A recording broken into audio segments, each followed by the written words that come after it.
we're with Andrew Keenan-Bolger, who's on the Mary Poppins national tour. Hello. Hi, Marty. How long have you been doing the Mary Poppins tour? Well, I just had my 1-year anniversary. And you're getting ready to wrap up the tour.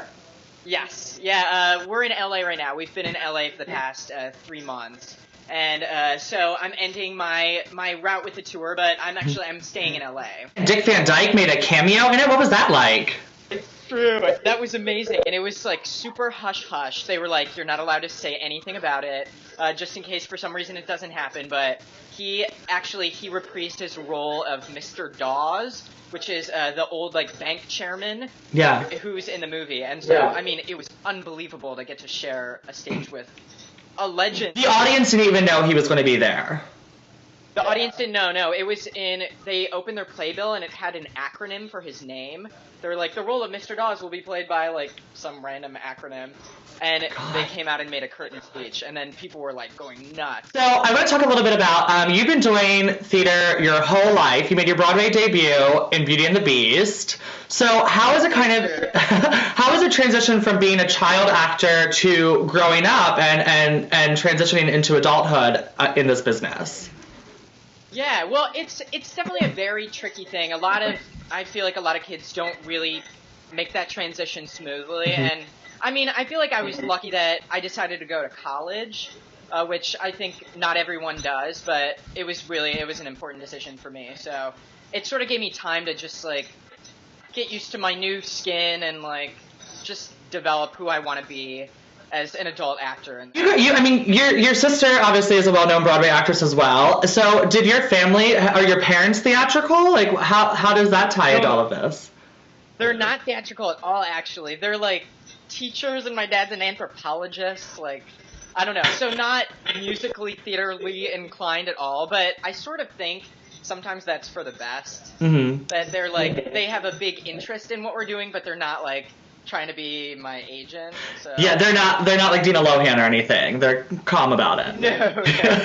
Yeah, not so much. That's good. But I grew up in a very theater family in that, like my sister, she's a little bit older than me, so I was always, as soon as I could probably sit still, I was seeing her in shows, and just grew up with music always around us. So you obviously have a supportive family, and I interviewed your sister before at a rally in Central Park for marriage equality. So your whole family, and I phone banked with her for Broadway Impact, like your whole family is obviously very supportive of the equality movement that's happening.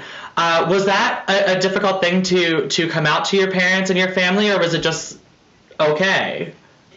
It actually wasn't at all, which I realize is very atypical and very lucky, but I have a middle sister as well, and she is a lesbian, and so she sort of multiples down that closet for us.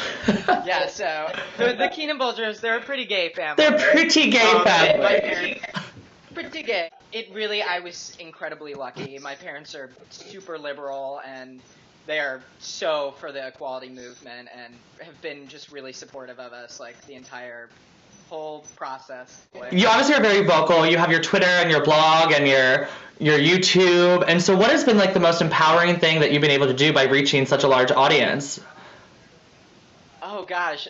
I feel like I remember when the NOM ads came out, and the Gathering Storm ads, and I was just like watching in disbelief, and I was like, this is too, number one, they were so campy and didn't even realize it. Like, if it weren't so real and close, it would be funny, but that was one thing where I was like, we need to do something, and so actually my whole cast of Mary Poppins, we like kind of got together and wrote like a little script.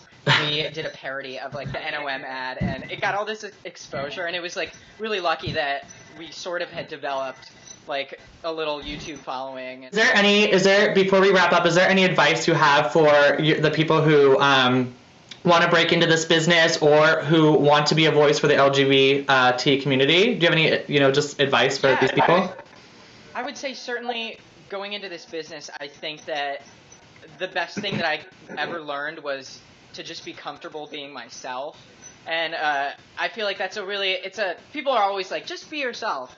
And you sort of hear that and you're like, yeah, okay, whatever. But I really honestly believe that, like, being where I am now, I would have not gotten there had I not been able to walk into a room and be totally cool with who I am and comfortable just having a conversation and then transitioning into like audition stuff still as myself. Well, thank you so much, sweetheart, and we look forward to when you come back to New York. I can't wait.